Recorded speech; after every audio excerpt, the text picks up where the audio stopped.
Merry Christmas, everybody. Rob Browne, Brendan Martin, Doug Dean, Frank Duffy. Great show in store for you today. Appreciate everybody watching us right now. I'm out. Hey, I'll tell you what. Screw you guys. I'm going to the football game. Right after the show. The Gasparilla. No, I'm not. Buddy Martin's going to come in and finish this dog. I'm going to go to the football game. Roll wave. Roll wave. Gasparilla Bowl. I don't care. Roll wave. Be careful. Hey, I don't like Buddy on this show. It makes me suffer by comparison. I know. Big dog's going to come in and regulate. So. And by the way, you know, the lady that produced all of our spring training games is the producer of this bowl game. Oh, wow. Yeah. Oh, gosh. I just had a brain fart. Hang on a second. That's all right. We'll get back to you later of the game. Hang on. I'll tell you exactly. All right. While you do that, open the show there. Let me do this here, guys. We got Ken Capps going to join us later in the show at half past the hour. One of the guys I've wanted to get on this show for a long time, Josh Pate, Pate State. He's a good one, as Coach Dye used to say. Knows his football, does his homework, is one of the best voices out there for college football. He'll join us, and we'll be, of course, Ken will be out in Austin for the Clemson-Texas game. We're going to bounce all over the SEC today, folks. Take your phone, take a picture of that QR code, and be a subscriber to the show. We broadcast simultaneously on Twitter, Facebook, and YouTube, 7 channels live streaming, thanks to the exceptional work of our executive producer, Brendan Martin. And I'm telling you guys, if you've ever been in the cockpit before a 747 takes off, it's what it's like before the show, and there's a reason for it. And Rob, the more we listen to this guy, he's right. Wait, Rob. I've lost weight. And I'm down 20 pounds at the end of this year. So I'm more of a 727. Thank you. Yeah, okay. Like that. 22 pounds. I started this year 22 pounds heavier. I'm down. And did it right. Lean and mean. Yeah, guys. Really good. And the producer's name is, I think, Jess Phillips she does all the spring training stuff for the Tigers. Cool. And she did the ReliaQuest Bowl last year that LSU was in. And I joked with her. I texted her. I said, did I hear your voice come over the speaker? And she goes, yeah. She goes, I produced it. I was like, well, why the hell didn't you use me as your PA announcer? Now, it's a good thing they didn't use me today, because this is not a good PA announcer voice today. I am playing hurt today for college football playoff. Sounds sexy today. I tell you what, Frank, I know that feeling. You have to get some lozenges, some throat lozenges. We'll use hand signals like in a loud stadium for the QB. Ricola. All right, guys, it's 5 days out from Christmas. Big deal, man. Chandler's birthday yesterday. He said happy birthday to her. She shares Frank Duffy's birthday, which also was your birthday yesterday. 64 guys, and holding. And getting stronger and younger. Look, every day this college football season has been building toward what's happening tonight up in South Bend. Kick it off, Doug. I know you got some hot stuff to go with. And I hate it. You said you've got to bounce out at about 40 after, but we've got a lot. Stay on long as you can. I can probably let's get started. Stick with you to quarter 10. You want to me, the headliner, and there's so many, good gracious. The portal transfer is red hot right now. AD Greg Byrne is probably stealing the highlights, the headlines this week, begging and pleading fans to fund NIL. I'm not quite ready to feel sorry for Alabama and their war chest if they just signed another top 5 class. But to me, the headliner of interest, and it goes to the question of the value or not of these conference championship games. But as you guys know, Carson Beck not expected to be ready to go to play the winner of Notre Dame and Indiana. I like Notre Dame in that one. I don't think it's going to be a runaway, but it just, you hate it for Carson Beck. It was a fluky play, not a cheap shot to me at all. And I know Georgia fans are hoping that who's the backup that came in and played pretty well? Stockton. Yeah, Gunnar Stockton. Admiral Stockton. Why am I here? Who am I?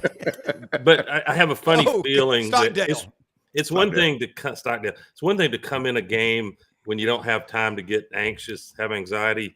Say there's a chance going up against, let's say it's the Irish or Indiana, either one. That will be a different dynamic for this kid. And I wish him nothing but a great performance.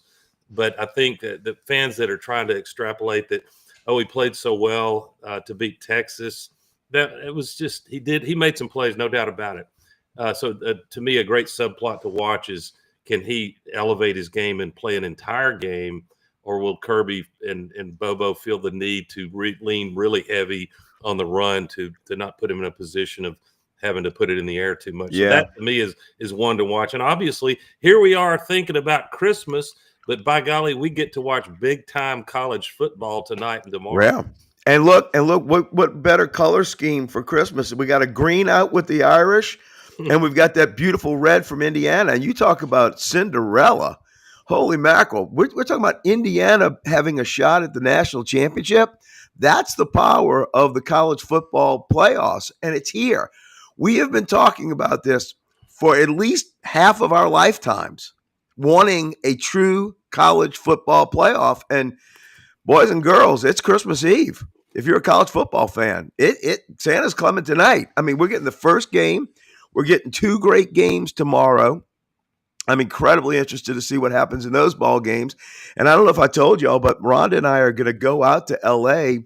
We've always wanted to do a bucket list for the Rose Bowl, so we're going to go out there. So I'm hoping to see the Vols and the Ducks play out in the Rose Bowl, so I can cheer for my SEC brethren, which would be a kick. But look, without the playoffs, you don't even have the dynamic of having that Texas intrigue as well. So what would have been, maybe 1/5 of the college storylines if we just had 4 teams in, having these 12 teams really just makes it so much more interesting. And I think we're going to get the payoff of the playoffs starting tonight. Look, I'm giving Indiana a pretty good shot here. I think they can come in there and play Notre Dame tight. I really do. It's going to be cold, isn't it? I think it's going to be under freezing. Those kids grew up with it. It snowed last night, but here's the question, Doug.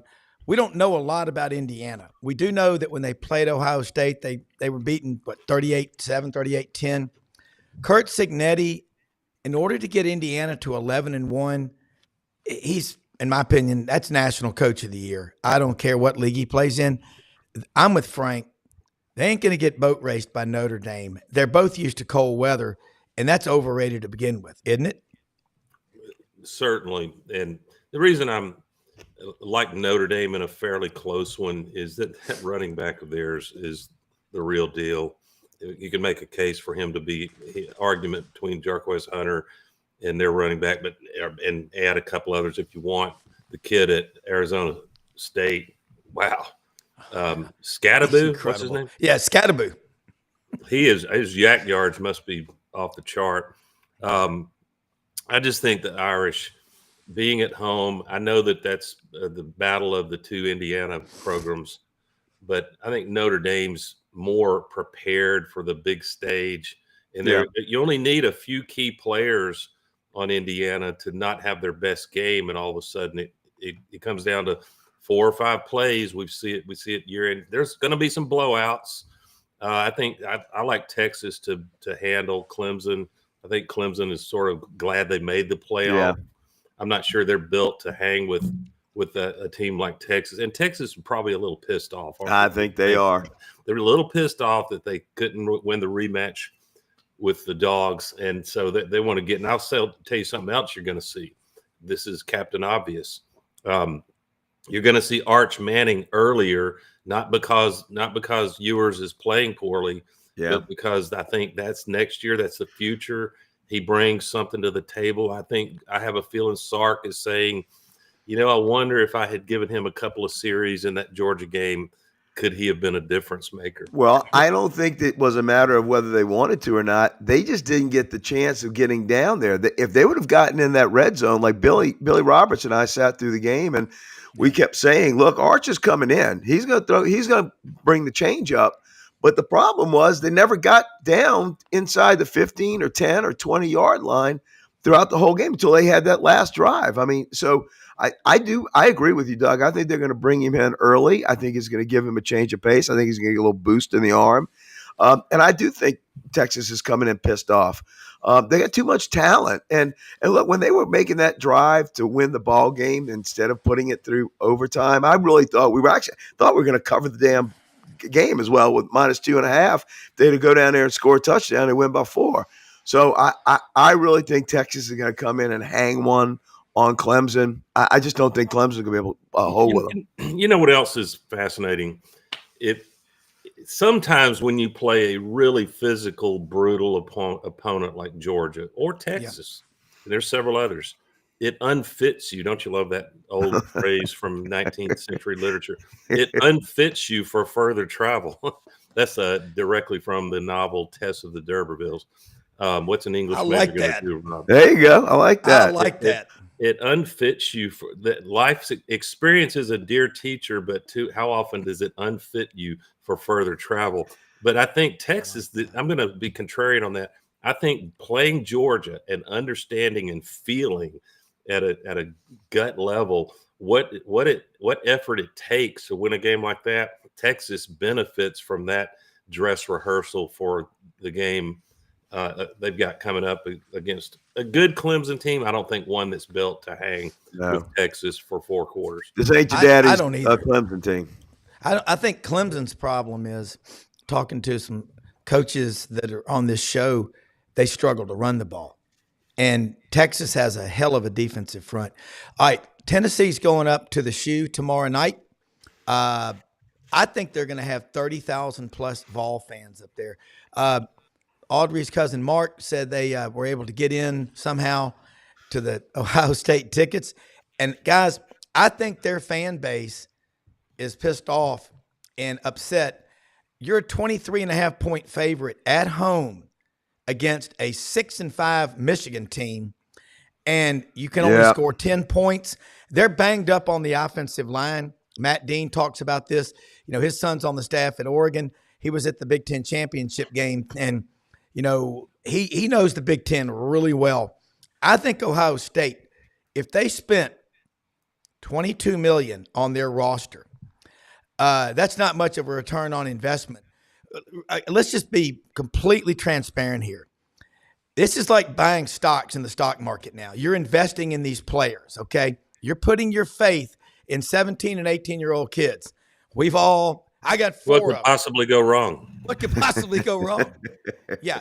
So I just thinking that that I'm thinking that Tennessee goes up there and gets a win. And wins 24-14.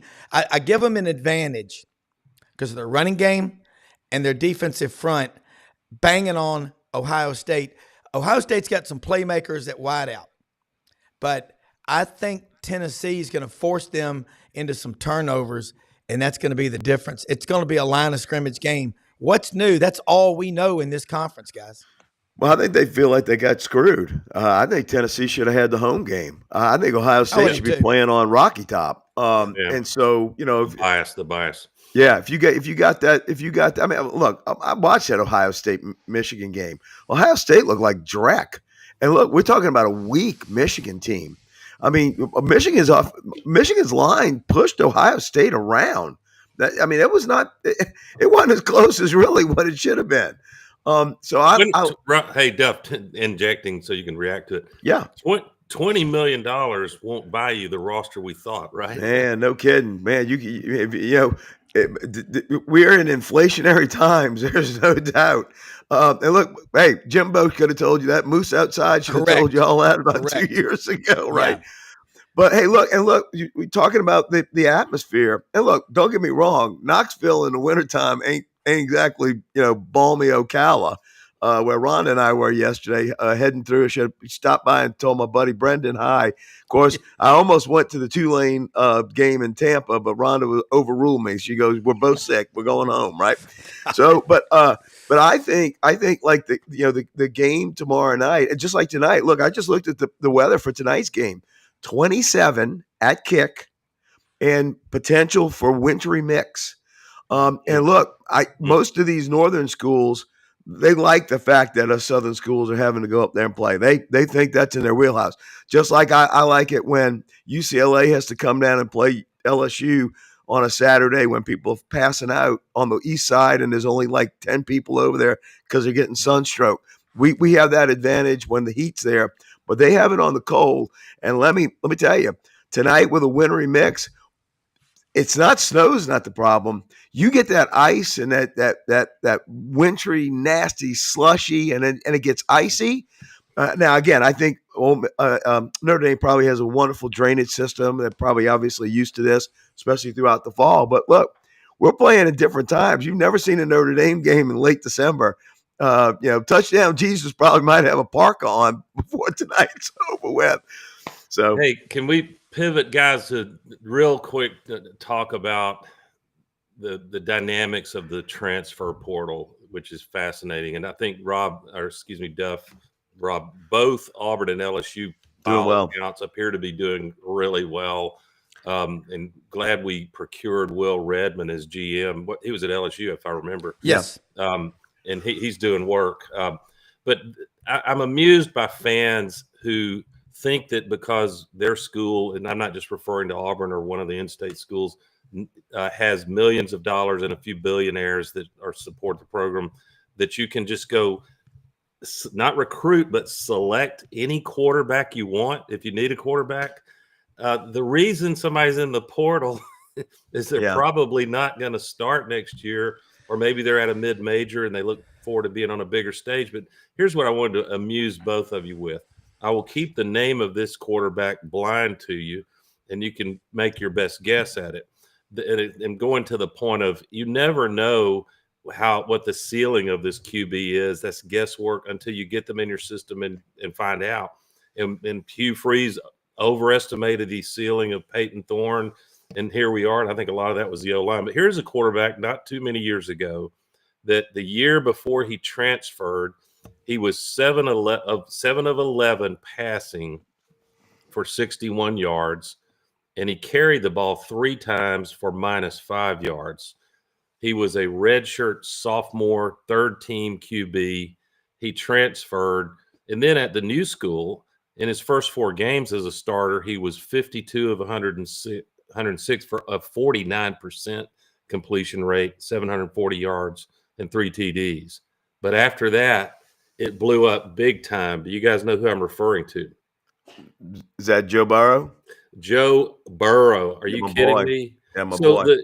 What was the body of work prior to LSU? And I realized Joe Brady was a big system matters, brother. Yep. System matters, and it was just the perfect hand and glove fit for Burrow. It was a perfect storm, and it brought all the fine human potential out in Burrow. So we need to calm down as fans, and these coaches and GMs are spending wads of money, and they're taking the best available QB and hoping it works out. But it's either going to be, it can be Joe Burrow or it can be Peyton Thorne. You don't know until you bring them in and work on it. No doubt. And we didn't know what we had in Burrow really until that Georgia game. Remember, Georgia came into Death Valley, early start, afternoon start, was so cocky that they did a fake field goal with the guy with the spectacles, with Rodrigo. And they did a fake field goal. We stuffed them. And then all of a sudden, Joe Burrow became Joe Burrow right before your very CBS, broadcast eyes. It was lethal. It was unbelievable. But look, here's the thing. Here's still how much of a crapshoot it was. Joe Burrow, we watched him go out to the desert when UCF hit him late. The guy stood over him, spit at him. We still didn't even know what we had in the kid. I mean, look, that was a spit heard around the world. Thank you for that national championship, derogatory expectoration, because that gave him the fire to go out there and win the damn Heisman, Natty, every damn thing else. But we didn't know the next year. Look, me and my buddies have a lunch every year, a kickoff at Ruth's Chris in Atlanta, and it was 12 of us at that table that day. And I think the highest we thought we would go that year is 9-3. We all just say what we think our records are going to be. So even doing 12-0 and then eventually going on to 15-0, we had no idea what we had. So you're right, Doug. It's a pig and a poke when you're doing the portal. But I will say, I like y'all's position. I like ours position. I think we're 1 and 2 right now in the portal rankings. It's better to be high up because, at least you're taking chances on players. Not all of them pan out, as you so eloquently said, but at least you're in a position to pick and choose and have these other players come in. Of course, the one that you really want is the guy that's that really great player at that second level school who can come in, who is a known commodity, but those are rare. I mean, everybody's trying to get the same players.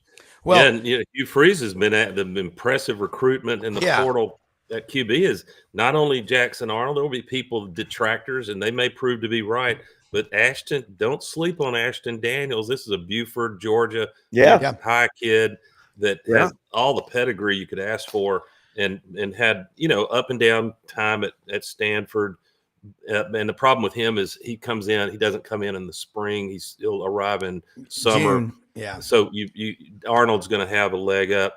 But for Auburn, every program needs to be, when we get to this summer and we're picking who we like to contend well in the SEC, when look at the roster, look at what quarterbacks are returning, like Texas. You got to like them with Manning, presumably Manning. My understanding is that yours is for sure entering the draft. But you've got 21 of Hugh Freeze's 25 signees arrive in January. That's only big. 4. Yeah, and that's huge. Ashton, you get Matt Red. They're not a freshman by September at that point. No, I think there should be an asterisk by those, and we're going to get into it. Josh Pate will be on in just a few minutes and talk about which teams he thinks have helped themselves the most in recruiting and the portal. Right now, Texas Tech's 1, Ole Miss 2, LSU 3, Auburn 4. That's pretty strong. And Ashton Daniels threw for 4,000 yards at Stanford, rushed for over 1,000. It's going to be a factor. It's going to be a real factor going forward. With the portal is so big. When you start factoring in 21 of 25 kids are coming in, this game, again, I like Josh's take. In Pate State, he puts out so much great stuff. But he's strong.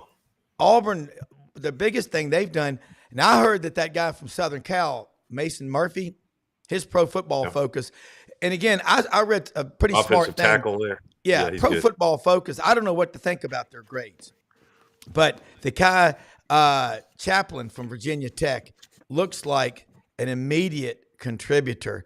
But that's going to be the thing. Jackson Arnold grew up in Atlanta. Yeah. I think the family moved to Texas at the end of his sophomore year. I think I caught a game of his because, we kept always getting those Buford long snappers. So we've had 3 Buford High Georgia long snappers, Blake Ferguson, Reed Ferguson, who are both in the NFL still. Blake with his national championship with the 2019 team. And then we got their replacement. He came to LSU. So I think I watched that kid play a game, if I remember correctly, at quarterback as a sophomore. He was a hell of a player. Really, really accurate arm, Rob, if I remember correctly. 5-star. Yeah. Yeah, it's gonna be in the weirdest way, Rob. Hugh Freeze started to walk on. In the weirdest way, Hugh Freeze finds himself with not 1 but 2 5-star quarterbacks in the QB room. Yeah, we'll see if they live up to that. And Walker White, good kid. I think he's going to go back to Little Rock and pray for his mother's fighting cancer. I saw him talking to Baylor. It looks like.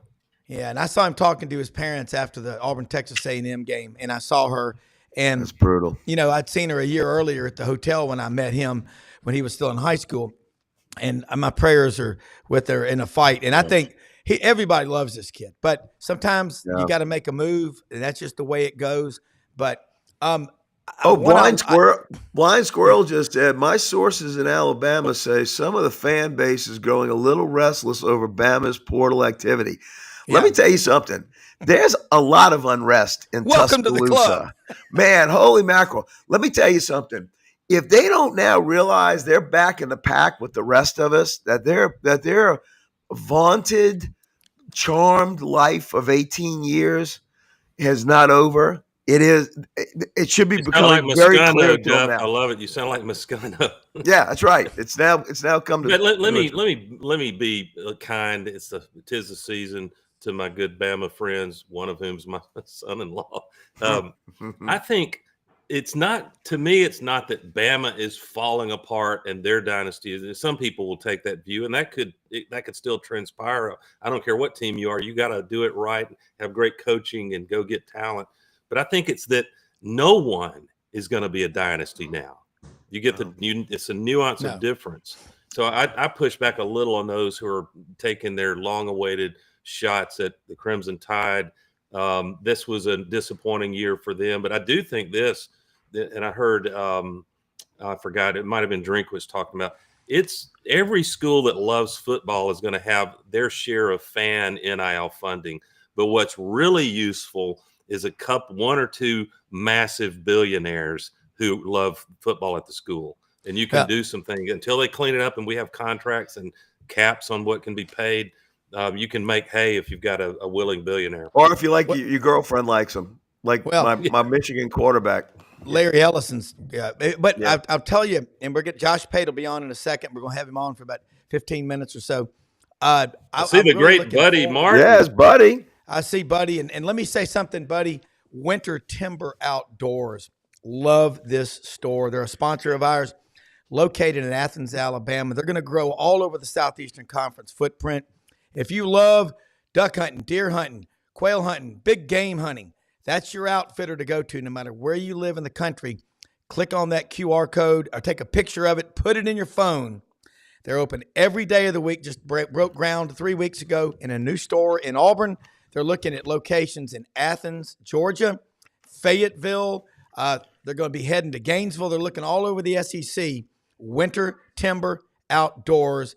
And folks, they have a staff that knows what they're doing. Kenny Winter, the COO, Dylan Monroe, over 2,000 shotguns, rifles, and handguns in the store. And listen, when you go there, you'll get what you need. They're not just going to sell you something you don't need. They're trained, and they all hunt. They spend time in the outdoors. Hey, Ted Nugent's right. Take your kids hunting so you don't have to go hunting for your kids, and go to Winter Timber. Also, LandersFordMemphis.com, the #1 Ford dealership in the Mid-South. Michael Jordan just walked in the room. That's right.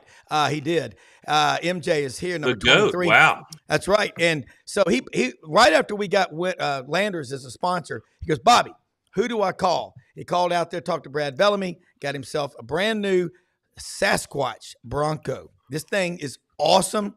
Get you one for Christmas. And some of his other family members bought new vehicles. I love these people. Matt Dean is in the process right now. 4 of them. We send business to our sponsors. Ain't none better. They're open every day of the week except Sunday, 7 a.m. to 7 p.m. Ask for Brad Bellamy, our good friend, the general manager out there. Proud to have them as a sponsor. And guys, Buddy Martin's on here with us right now. Josh Pate should be on here in just a moment. I'm looking, folks, at the picture of where we are. And when Josh comes on, we'll go straight to him because I know he's on a tight schedule. He's highly in demand. But, Buddy, you got the Gators playing today down in Tampa. Tulane. Yeah, and that's Frank grew up as a ball boy for Tulane. Gators need to get to that 8 win because I picked them to win 8 games preseason, and people thought I was, disturbed. Yeah, it's a kind of a big game. I wrote a column this morning about how good things are right now in Gainesville, and for Billy Napier, for a guy who not long ago was 45 and looking like he was going to be, down the tubes. And a lot of us said, time to make a change, and is he the guy? And almost nobody said yes. And then, of course, that unbelievable moment when the AD stepped up and said, he's basically not going to fire him. He didn't give him an extension. Yeah. So a lot of things have happened. A lot of the good things happening. I'm figuring today would be a good day for Elon Musk to become a Gator. Maybe that would happen. He's a little busy. Yeah. Run the country, apparently. Anyway, I'm looking forward to Josh. I've had communication with Josh several times. Never able to get him on my show. You guys got more juice than I have. So it's a good day. I figure this is a lead into the playoffs. Gators aren't on in the playoffs, but they're playing right before the first game, which of course is the Indiana Bowl tonight. And here we go. It's football. I don't know, but it's going to be what we've been asking for. And make no question about it, Billy Napier would love to win the state championship of Louisiana this year by beating LSU and Tulane. I can assure you, being the USL coach and coming from Lafayette, that would be a big feather in his hat. I know he is going to have the Gators ready to play today.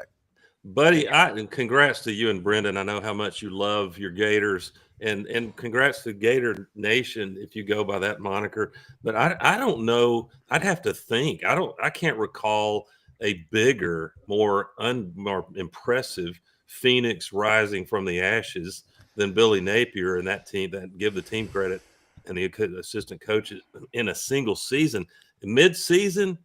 When there were rumors of the buyout funds being raised, I assume there's some credibility to that. But I wouldn't have bet. Absolutely was credibility. Oh, yeah. We didn't think he was going to make it that Sunday, remember? I wouldn't have bet a plug nickel that Napier would be back in 2025. And now Florida, he showed some fight, and you like to see that in your head coach because it typically transmits to the players' style and motivation. So I think the trajectory at Florida is arguably going into next season. You got to go get players, especially in the portal, and you got to coach them up. But Florida's trajectory might be top 3 or 4 in the SEC next year. Well, they just got a couple of big ones. We got the Wilson kid, and he's out of Oregon. Another guy they got, there's two top-notch receivers just yesterday committed to Florida, and they're going to be they're going to be part of the portal, and one's going to be one they pick. So anyway, it's been good times. It's been good times, and you're right. Who was it? You, Frank, that said this? I don't know if it was Doug, but whoever said that Billy, basically bought himself a job, so to speak, is correct. Billy's looked at it in a new light, new way. Yeah. He is now not quite the savior, but think about it, guys. After the end of the day, he should be 8-4. Who in their right mind would have picked Florida to be 8-4 in the middle of the season? Nobody. So Billy has redeemed himself, and there's good times about to roll, and they got a great-looking quarterback for next year. Yeah. Big running back. We'll see about their defensive coordinator. Had a couple of people. We've lost a couple of guys, but everybody loses in the portal. The portal giveth, and the portal taketh away. And I heard Drinkwitz say, which really resonated with me. And he wasn't whining. He was just saying we need to all understand what's different. We now have every 6 months free agency. Think about that. At least you have that one. You can't steal a player in the middle of the damn season. But it's like the NBA is.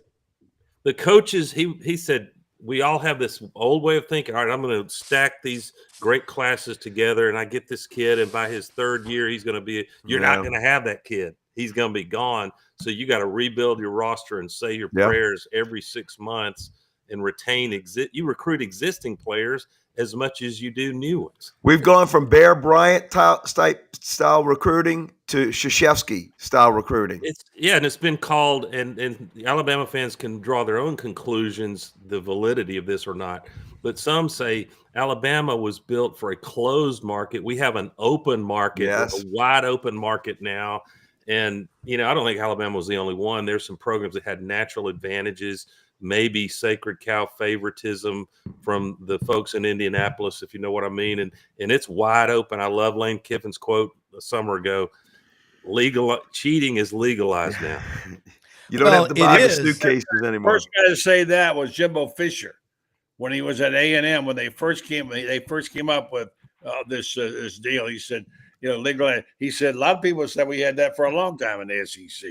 You don't have to buy the briefcases anymore. That's all that's different. You don't have to buy the briefcases. McDonald's bags. Sorry, I don't buy that Jimbo is pure as the snow either. No, I think he was admitting guilt. I think he was admitting guilt too. I mean, absolutely. Listen, it's been. This is how the game was played back when, but not now. And the holy grail for some teams, arguably Tennessee, arguably Auburn, there are others. The holy grail has been just give us a semi-level playing field and watch what we can do. And of course, he needs to get to 8 or 9 wins next year, or he'll be getting a pink slip, I would predict. But it's going to be, to me, what we want is a level playing field where you can't predict very easily who's going to be in the 12-team playoff. You can pick 5 or 6 of them year in and year. By the way, no one had Indiana in the playoff, I don't think. Yeah. Bulletin late this morning, excuse me, Reagan, that Florida got Michael, I love his name, J. Michael Sturdivant from UCLA, terrific wide receiver, is now going to commit to Florida. So they got the Wilson kid from Oregon, and not to mention, so things are looking up. And by the way, Auburn should follow the Florida model. Tell Hugh to call Billy and find out how do you come the Lazarus model. How do you come back from living dead? Because my wife's right about one thing. She said, there's something about getting something back when you think you've lost it, which is why it's so sweet for Florida. It was all basically toast. Now all of a sudden they're in a bowl game, going to win 8 probably, and have a good year, good feelings. Nobody gets it all. Everybody loses players, but you just got to hope you win more than you lose, and things are trending upward. I think you're right, Doug. And Napier probably doesn't need to stay overnight in Oxford, Mississippi, right? He broke some hearts in that state. And by the way, you almost saw the turn against Mississippi State. That was a hell of a game that the Gators put out there. And you know, I bet that, and I was like, man, Florida is looking great. I was down at LSU and I was catching the game as I was walking around. I was like, this Florida team always had talent. They just had to put it together. And when you started seeing the confidence, and it was on full display against us, you know, y'all hadn't beaten us in a long time, and those kids believed. And you know, I think they're going to come out and play extremely well today for Billy Napier. I think this is an important game for him, and I think they're going to turn out for Billy Napier. I really do. I think Florida's going to be on all cylinders today. There's one sore point again with LSU, which, by the way, I think is becoming as big a rival as Florida's got. Well, they got Jack Pyburn. They just got LSU. Now, here's the thing about Jack Pyburn. Beautiful column written by our columnist today, Carlton Reese. You can talk about how there's no big deal when you lose a guy. There's certain players who are like program players, guys that mamas and daddies went there. They're Gators through and through that hurt more than others. No, he's not a number 1 draft pick. But when Jack Pyburn started playing ball and got really aggressive on defense, that defense woke up. Yeah. A lot of people think Pyburn was part of that. So, and then for him to go to Brian Kelly to play for him, you know, people are really upset about that, and I understand why they would. So you might say, well, you know, just another player. No, he was not a top 3 player on defense, but the heart and soul of this inspired the rest of He reminds me of Weeks, who's on our defense, just that all-out, just baller, gym rat kid that will give you everything that he's got, and defenses rally around that. Mm-hmm. Guys, wish I could stay. I got to cut out. Frank, see you, Doug. Merry Christmas, thank buddy. you so much. Merry Christmas. We'll see you next week. We'll be ready. Guys, what a week. And Josh Pate hopefully going to be joining us here in a second. It was Central and Eastern time. But I think Florida is a team that going into the next year is going to have a lot of momentum. I think Auburn's going to have a lot of momentum. I think South Carolina is going to have a lot of momentum. And I think Ole Miss will be right back in the mix because they're doing such a great job in the portal. They do. Look, it's just what's crazy about Ole Miss. They got, and Josh Pate's here now. Let's go straight to Josh. Josh, sorry about the technical issues with you this morning, but been wanting to have you on the show forever. Columbus, Georgia. I used to work down there at Channel 3. You grew up there. Are you in Nashville now? Yeah, I'm in Nashville. Okay, I want to get you started. Let's go with your thoughts on who helped themselves the most in recruiting and in the transfer portal in the SEC, and take it from there. I would say I had a lot of concern about LSU this time about 2 weeks ago. I think they should have had concern about them. I think it was valid. They did what a lot of people have had to do. It's not so much soul searching, it's wallet searching. And they did it, and they, as Meemaw would say, they had to jerk a knot in some people. But they had to basically do what a lot of places are having to do. They're having to, first off, bite the bullet because it feels gross to do it, but you got to do it. You got to go to your big money people and you got That's to right. say, do you need to win or do you want to win? Because if you need That's to right. win, here's what we need because here's what they're doing. So Yeah. Man, I yeah. think they did a really good job. I heard you talking about Alabama. I think there's a lot of, I'd call it unnecessary freak out about Alabama. They just Yeah. landed a top 5 class. They didn't really lose more to the portal than is expected to be lost. And I'll tell you guys this, Alabama's not in the playoff.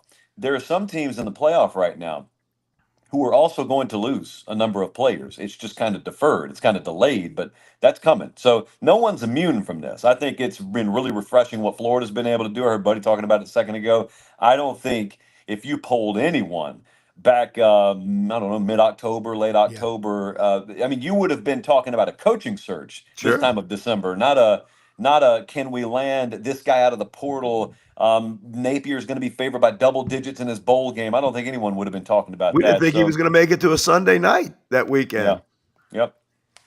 Yeah. Josh, looking right now, I want to ask you about Ole Miss. 14th in recruiting high school right now, number 2 in the portal. What's going to be different every year? Is it going to be the same thing with Lane Kiffin? There's no way that I can say it's just going to consistently be the same thing because you're playing roulette every year, basically. It's not just going and getting the guys. It's going and getting the guys and making them into a football team. And there's a misnomer now that things aren't the way they've always been. Now it's just kind of like cranking up your Xbox and you go put all the pieces together. It's like a little Lego house and magically it equals a house. Well, that is not how cohesive team building operates. If it were tennis, if it were ping pong, if it were golf, if it were an individual sport, I'd be a lot more confident. You're having to go get guys and you throw them all together. And we have seen a very, very violent example of this happen at Florida State, of it working totally one year and it crashing and burning totally the next year. And I'm not so ignorant as to think that couldn't happen elsewhere if that's the approach that you're choosing to use. And for better or for worse, that is to not as to radical a degree maybe in Oxford, but that's the approach they're choosing to use there. And you're talking about in the older way of doing things, aka less than 10 years ago. You're mapping 3, 4, 5 years down the road with your roster, with your Sure. recruiting classes, with your personnel, and you don't know what 2 weeks down the road holds. Now, if you're running your program like that, it's almost, I use the term program because that's what we've always used, but it's almost more like an experiment. I've thought of Dion at Colorado the same way, of not that you're doing it right or wrong, but you're doing it different than the way it's ever been done before. And so when I think of program, I think of the older way of let's bring in freshman classes, let's define values and principles and critical traits. Let's circle the guys that fit those boxes and let's filter out the guys who don't. But we're going to have commonality woven throughout the classes. Relationships matter a Yep. lot. 1, 2, 3, 4 year progressions in the organization yield whatever that year's team is. Well, that's bygone for a lot of these programs and the way it works now. So it's more an Yep. experiment to me than a program. Some experiments pan out, some don't. Krzyzewski and Calipari is more what recruiting is like now in college football than what Bear Bryant used to do in stockpiling people and planning for that 3 or 4 years out. It's a totally different animal. Yeah, I think it's really interesting. I was talking to someone who's covered recruiting for a long time a couple of nights ago, and I told him, I don't think the health of college football could ever rapidly deteriorate. It could gradually deteriorate if you're not careful and if you got the wrong people with their hands on the wheel. There is no form of entertainment in America that is immune to bad decision making. Nothing. We've seen. I've seen it over my lifetime, and I'm only in my 30s. I've seen it happen to various things over my lifetime. Ask Disney. So certainly, nothing's immune from it. But I was telling him, one of the things that I think is fascinating is how many different layers of interest there are to college football. For instance, you got some folks who follow recruiting every bit as hardcore as they follow the actual season, the actual games on the field. And I think it's the same way in the NFL. You got folks who are as passionate about the draft as they are about watching the guys actually go to their team and play. For whatever reason that is, that's your prerogative. And I said, I get the feeling looking at our data and our feedback that there's a fan out there, there's a type of fan that 10 years ago was ultra passionate about following college football recruiting that doesn't bother with it anymore because they don't think the value proposition of investing their time and energy into it is there, because they don't think recruiting means what it used to mean. Now, what does that mean? It means one layer of the adhesive that has been used historically to attract people to college football has eroded. Maybe another layer of adhesive or two layers of adhesive have been added to balance that out. But I'm always trying to be cognizant of that stuff. Someone who really enjoys making a living talking about college football, I'm always trying to be cognizant of that and to understand it may be that there are 3 or 4 things that attach you and you could do without one of them, maybe 1 or 2, and losing one's critical. Just kind of interesting to always feel out where college football fans are. Buddy? If I may jump in, first of all, Josh, finally glad to catch up with you. I've been trying to get you on my show for about 4 or 5 months, but I don't have the juice that my son Brendan and Rob have. Thank you for coming on, Josh. We have a ton of respect for you. Good to have you. You almost described Billy Napier's program when you talked about the program, the old-fashioned way of building relationships, trust, et cetera, what have you. I want to give you a lot of credit here because when they were 4 and 5 and all of us were trying to run him out the door as a dead man walking, you took a trip down and you did an interview with Billy and you looked under the hood and you came back and said, I don't see what's wrong here. You gave him you said, this looks like to me it's working pretty good. And you nailed it exactly. What did you see there that convinced you? I saw the right people in the organization. It really helps. It's kind of a cheat sheet for me that I get to go to all the programs. So I see under the hood of every one of them. And I get to talk to every one of those coaches and their support staff and their recruiting staff and their nutrition and their strength and conditioning, sports science. So you learn over the course of a few years who's got it figured out and who doesn't. Normally, the places that have it figured out are also the ones winning 9, 10, 11 games a year. Well, then you go down to Florida. And they're not winning 9, 10, 11 games a year thus far. And so you walk in, you don't know what to expect. You think, oh, man, they'll probably be lacking. This will probably underwhelm me. But then you go down there, and Billy's really good. When I've been in there, really good about access, really open, really forthright, brutally honest about their shortcomings. But also just let you look around, let you meet people, talk to people. They've got a world-class organization down there. Their place inside the walls on a Tuesday, Wednesday, Thursday, whatever, it very closely compares to a Kirby Smart, Georgia, a Nick Saban, Alabama. When I've been there, I don't think that's coincidence because Billy where I learned it from. Yeah, but they've got the organization, the structure, the process, the adherence to those values and principles. All that's there. They've got some really top end minds in the world of nutrition, strength and conditioning, and personnel. Very, very good. One of the biggest staffs in the country, too. I think most people down there are aware of that. So anyway, I'm a believer that your results are downstream of that. You don't win and then get that. You have to have that and then you win. It just so happens that it takes some organizations a little bit longer than others. But when I went down there and I saw it, there's no question, there's no doubt in my mind that they had what has to be upstream of the winning happen. Now, that doesn't guarantee winning, by the way, because there are a lot of well-built organizations that just can't get it done on the field.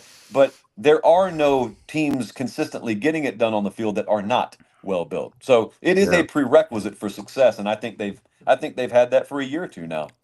Got to ask you about across the county line, Lee County. I'm an Auburn grad, full disclosure, but I'm objective. I love all 16 teams. I'm married to a Vol for life. My oldest daughter went to Alabama. I got everybody else is Auburn. But you really get this. But what are your thoughts about Hugh Freeze going into year 3, the quarterback room especially, and the offensive line? Any upgrades that you're seeing in the portal especially? I think the Jackson Arnold acquisition may be the biggest story to follow in the SEC in 2025. Yeah. Hugh Freeze's job security is linked to him. This is a guy that I remember going out to LA to watch an Elite 11, and I had been told, hey, watch this kid. Yeah. So you go out there, you watch him, he wins the Elite 11 competition, which is in shorts and a t-shirt, so you take that for what it is. Then he goes to Oklahoma, and they feel so confident in him that they just kind of let Dylan Gabriel leave. And the attitude in Norman was, that's fine, we got Jackson Arnold. And then turnovers were an issue in the bowl game. And then you hear turnovers are still an issue in spring. And then turnovers are an issue all season. and then he's benched. And then he comes back in, but Oklahoma was terrible offensively. He goes in the portal. And what's funny is, well, it may be funny depending on your point of view. What's interesting is the most turnover prone quarterback in the conference hops in the portal and goes to the most turnover prone team in the conference. I mean, Auburn was a 9-win caliber team this year that ended up being a sub 500 team because they could not protect the football. So you say all that to say it would be wonderful if the double negative rule applied in college. And I don't know that it does, but it'd be nice if it does because Hugh Freeze will have hit the jackpot. Oh, God. I think when you look at their talent acquisition overall, they've stacked 3 pretty good to really good recruiting classes on top of each other. This last one was squarely inside the top 10. I walked in the building down there, went to see them in the spring, and you walk in and every single player that catches your eye, like they were in a team meeting. So I go to their team meeting, and afterwards I'm asking some of their staffers, who's that? Who's that? Who's that? Well, every kid I pointed out was a true freshman. So all the best looking athletes in the building were all true freshmen. So that's not a new concept that a new staff has to go get their guys, but you are going to live and die by the quarterback position. Hugh Freeze knows that. His future and that staff's future is attached, it looks like, to whether Jackson Arnold can get the job done. Now, I will say this. If you believe that Oklahoma's staff was ill-equipped to develop him and get the best out of him, well, that still means there's a lot of juice in the squeeze. And you've got to be the one now to get it out of him. I think they can, but my approach with him will be I'll be very timid, and I'll kind of bottle those expectations. And you know what? If it starts to happen, I'll be happy to twist the cap. But I'm not going to be one of those guys who starts going over and above effusive in praise in spring and summer and then gets let down. Because in these situations, getting a quarterback out of the portal, you will be let down more often than you're overjoyed come November or December. For every Cam Ward out there, you got 5 cautionary tales on the other side. Yeah, because if it gets ugly and there's some turnovers early, it could go against them real quick. Yep. Brendan? Josh, I am headed down to the Gasparilla Bowl, man. I'm so excited right now. I am, as a Gator fan, I am excited to be in a bowl game. I mean, I will say that. By the way, lay the 11 because without Mensa, Tulane's not going to come close. Okay. Well, I'm going to ask the Josh Pate, over you, Mr. LSU. hey, look, I'm only a Tulane guy. I know. But I like to drink with you, so I'm gonna go with you. Josh, tell me, can you talk to me about this game? Get me excited. I hope the Gators going to go down and roll them up. Be done by halftime and playing, third stringers. But is there a game here, or you think Florida's going to take this one handedly? I mean, the models that I trust all year love Tulane in this game, but these models are terrible in bowl season. So you just slam the computer shut. I don't think you can account for coaching staff and quarterback being done. And also Tulane. Look, if Summerall and Mensa were still there, this is a team that peaked mid-season and was fading towards the end. Yep. So it's not like they come into this thing with a ton of momentum at the end of the finish line anyway, and then you gut the thing. So it should be a showcase day for Florida. That's what it feels like to me. It should be a showcase day. They're leaking oil. And what do you think about Florida's recruiting, especially last 2 days, picking up now two of the best wide receivers in the country coming in? How does that affect Lagway and going into 2025? You think? Well, I think he's part of it. I mean, I would view DJ Lagway as tantamount to that success as coaches on the staff.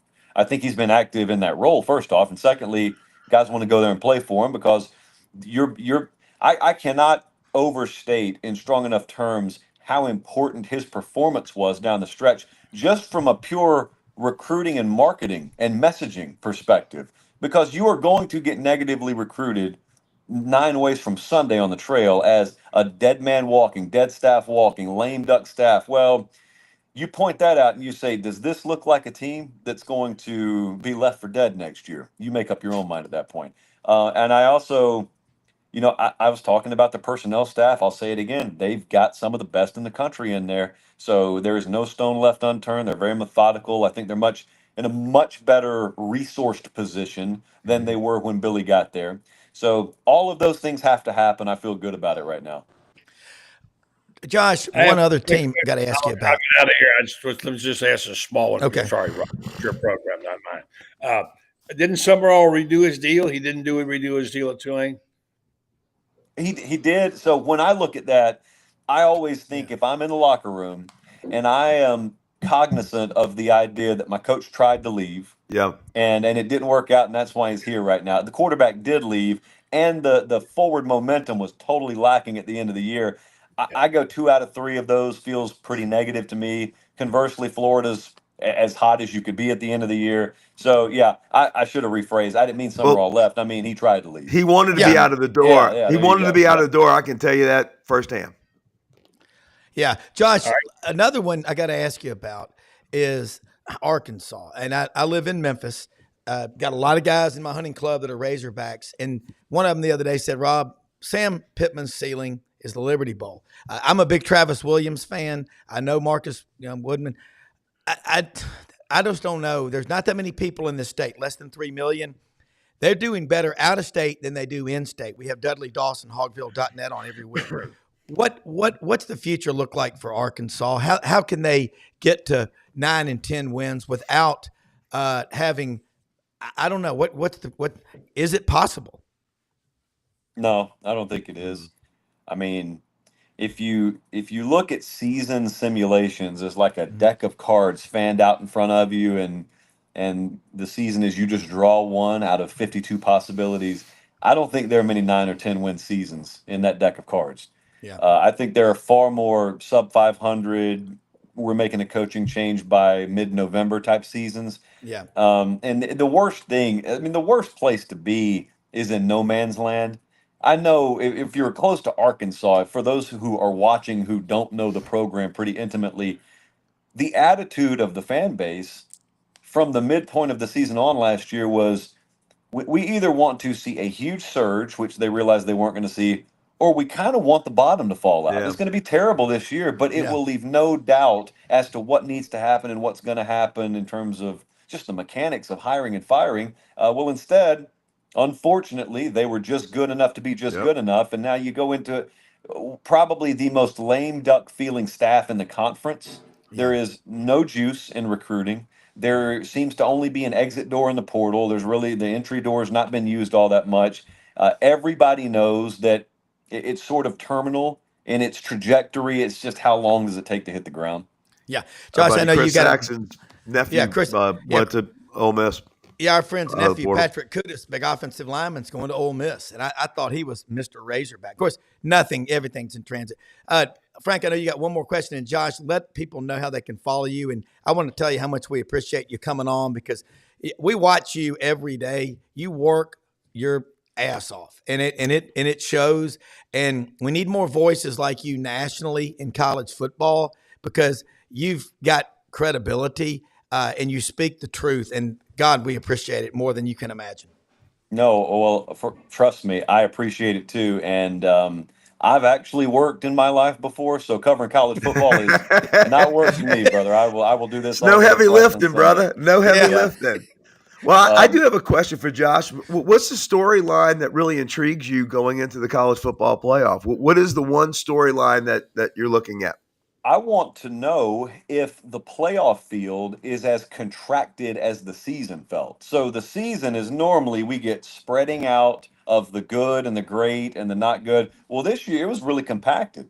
You've got teams in this playoff that lost to Northern Illinois. You've got a team that was on the precipice of making this playoff that lost to Vanderbilt. So you had multiple 3-loss teams with at least somewhat of an argument at the end. There just was no elite team. Oregon would fancy itself as one. Oregon played a couple of teams from Idaho and won by, I think, 6 total points.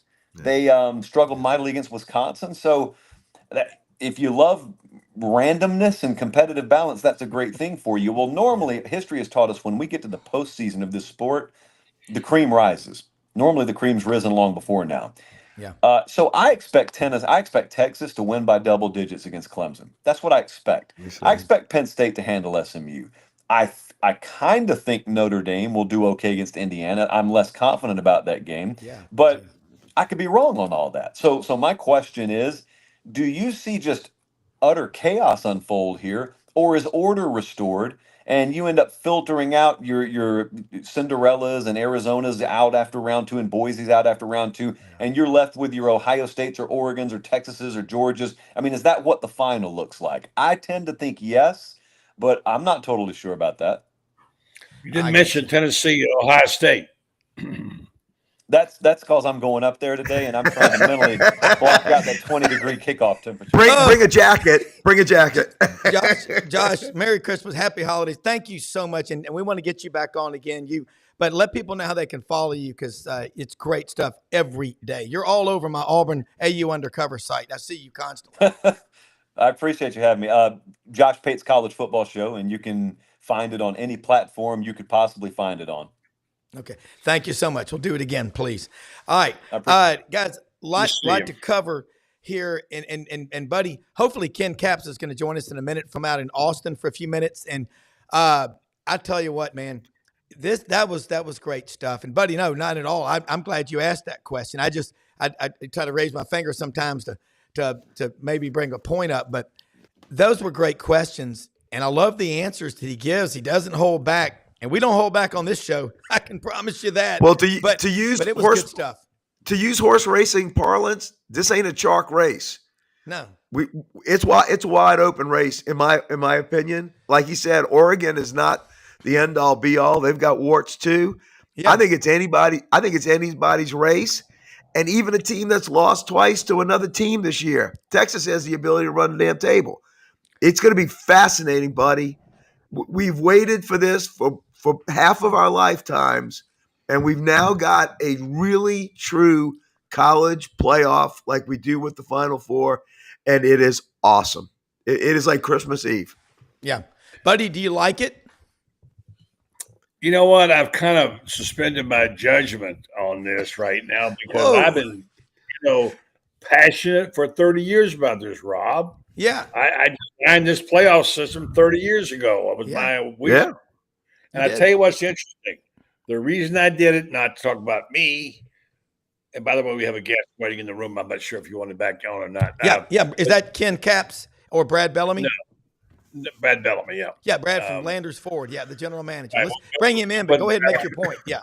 Yeah, I want to make this point because it's a really important point, if I would say so myself, because what do we have here? All of a sudden, we have all these NFL games, right? A lot of people on the program with Kornheiser and Wellbun railed against the NFL for trying to knock college football out of the box with the scheduling. Yeah. And you think about it, this is when I started talking about this literally 30 years ago with a friend of mine in New York. Mm-hmm. He was working for the NCAA at that time, back when it was legit. And he told me this. He said, college football is never going to get anywhere until they design a TV package that competes with the NFL, because that's what it is. That's where the money is. They'll never do it. And I wrote a column that day in the New York Daily News about why this has to happen. You have to compete for the entertainment dollar. You have to get eyeballs. This is what they've been working on. Now they got the eyeballs. Rob and Brad, good evening to you. Good morning to you and Frank. They got the eyeballs. This is their big moment. They got the playoffs. What's the NFL, dude? They're loading up with NFL games, on the week. So that's the whole point. Competing for eyeballs. Well, I'll know you won an Emmy with CBS Sports. I don't know anyone else that's won an Emmy that I hang out with and talk to every day. So powerful stuff. Brad Bellamy, general manager, Landers Ford. Wow, you all are going to sell a lot of cars, trucks, and SUVs to my CBHS guys. Wow. I'm just telling you, that's all we've been talking about. Oh, we lost him. Brad, there he is. But I was out at a Christmas party last night with a bunch of CBHS guys at our hunting club Christmas party down at the Flyway. And we were talking about it, but Brad will come back in here in just a moment. And golly, what an investment that they made. We had a party down at the Flyway Tap Room, Brewery, and Restaurant down on Monroe. But I want to get Brad when he comes back on.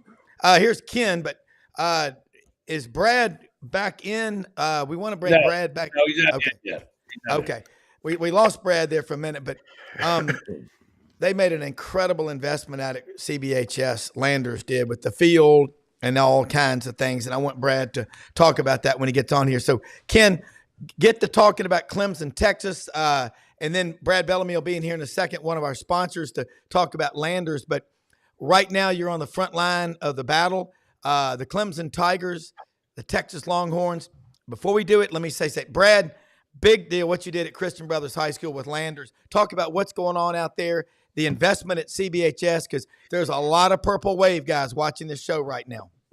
Yeah, thanks, Rob. And one of the Purple Wave guys was calling in on my phone, and I forgot to do the do not disturb. So every time it happens when I'm on here, it kicks me off the call. So sorry. Okay. Yeah, but Kenny Myers has joined the Landers team, and he is Mr. CBHS. Yes. And he was reaching out to me, but you talk a lot about the investment Landers makes in the community, and one of our owners' grandsons is part of the fold, playing football over at CBHS, and just a great institution, historic institution in the Memphis area. And so we, at the beginning of the year, Landers Field over there at Tom Doak Stadium, and we got a new scoreboard going up that you're going to see all the way from the Metroplex down there in Texas. I feel like when it's all awesome. done. I love it. But it's exciting, and as you were talking about, I mean, December's a great month for us out here at Landers. It's always the time of year when accountants are saying, hey man, you got to come in and buy another car and make sure that you're getting something in your driveway instead of giving more to Uncle Sam. So we're ready for them. We got more inventory than we've had in several years to take care of folks, both on the commercial side and on the retail side. And, Super Rudies are there for our owners that want to have a nice platinum Super Rudy. We got it for them. So come on out, and it's exciting times for us. Yeah, and I've known Kenny since high school, and I coached his son Clayton track and field at CBHS. He's a dentist now. Kenny Myers is the epitome of what CBHS is all about. He knows everybody. He's been in the car business, for 40 years. I will tell you this: putting him together with you, y'all could sell ketchup popsicles to a lady in white gloves. Y'all are that good. All right. I got to say this too, Brad. Hopefully Ken will be back on. There's Ken. Let's get to talking. Ken in the Hook'em Hut. Stay still. No buffering. Let's talk about that Texas Clemson game at DKR tomorrow. It's going to be a big one. Well, boy, I tell you, really enjoyed listening to Josh Pate. Yeah. And really enjoyed his insights. What a great guy. I've followed him for a very, very long time. Great guest to have on the show. Brad, good to see you this morning. Happy birthday, Frank. Hope you had a good day.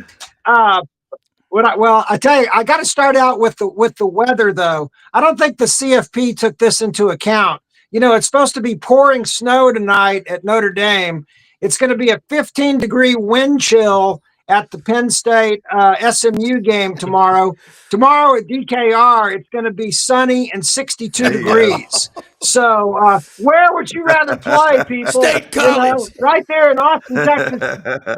Right there in Austin, Texas, USA. Get some Cisco's Migas for breakfast first, and then head over to the game at 3:00. I'm just, wow, what a great day it's going to be for college football down in Austin. And, everybody is picking Texas to win, and that scares me because, if you look at what Dabo has been saying all week, he's been playing up the underdog role really, really big. And if you look at 16 years, I went and checked out his record. At 16 years at Clemson, he's 11-5 in the postseason, including 2 national championships. And, every year for the last 2 or 3 years, we've been on this show saying Clemson is down, and yet they always pop back up at the very end and find themselves in the postseason winning. So, I'm going to say it's going to be a pretty close game. And of course, Texas has done nothing but shoot itself in the foot for the last 2 or 3 games. 7 turnovers in the last 3 games, countless penalties, special teams mistakes. they're playing in front of 100,000 fans tomorrow at DKR. They've got Cade Klubnik from Austin Westlake at Clemson, who's coming back home to play some of his former teammates play against some of his former teammates. He's big buddies with Quinn and Arch. So there's so many different storylines here. I mean, Texas on paper should win this game, but I think the Dabo Swinney factor is something that's going to keep this game close. And, DKR would implode if there was an upset, but I'm not going to rule Clemson out at all. They're a good team. We got about 5 minutes because we got to wrap up. Brendan's got to get on the road to the Gasparilla Bowl. Been a wild show today. Brad, Frank, any response to what he just said about Texas and Clemson? Because Ewers and Klubnik, that's a legendary 40-something thousand people were at that high school game. And you know who got the best? Cade Klubnik. I might be sleeping in a park tonight with all my picks on Texas this year. Y'all don't want to hear from me. Though I will tell you, me and Billy Roberts, I was counting my money. I got a -2.5 ticket in the SEC floating around here somewhere where I could have swore Texas was going to go down there and win that game instead of kicking that field goal. Ken, y'all shot yourselves in the foot so many freaking times. There were ricochets flying all around the damn MBS. But I think if you guys take care of business, move the ball down, I think you're going to see a lot of Arch Manning when you get down into the red zone. I'm just not sold on Clemson. Clemson, SMU should have taken it from them. So I just don't see them. But I've been on this Texas train. I still think they got a shot at winning the Natty, but don't listen to me on Texas. I'm snake bit this year. Yeah, I have not been snake bit with Texas. I've actually called most of their games correctly this year. Go Dogs. I really wish the CFP would have done this right and put SMU as a 12 and Clemson as the 11. I think it would have been neat to have Texas versus SMU, bring back the Southwest Conference. Oh, my God. And have Clemson versus Penn State.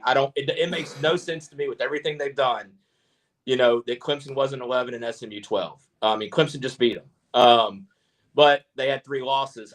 I think it's ridiculous that we have so many teams in the CFP that have not beat a top 25 team this year.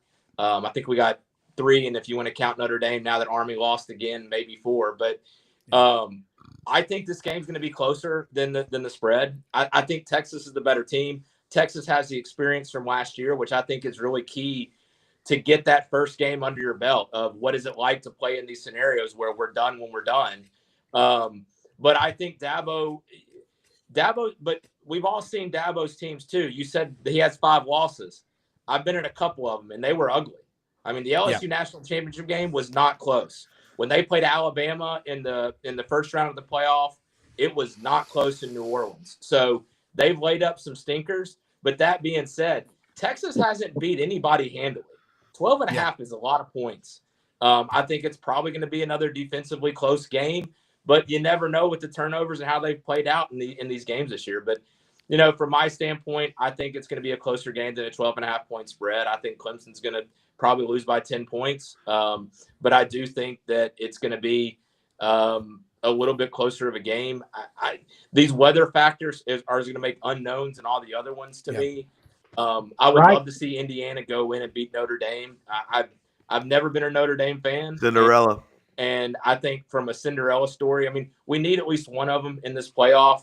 I'm hoping that it's Indiana. I don't love our second round matchups because of the way that everything got seeded out. Talk about unfortunate for Oregon having to play Tennessee or Ohio State as the one tough game. Is really tough. But my perspective, since we're running short on time, I mean, I think Texas. I think Ohio State Tennessee is going to be a really close game too. It's probably going to come down to the last possession. 7.5 is a lot of points. Ohio State's a tough place to play. Maybe getting popped in the mouth against Michigan will remind them of who they need to be instead of who they think they are.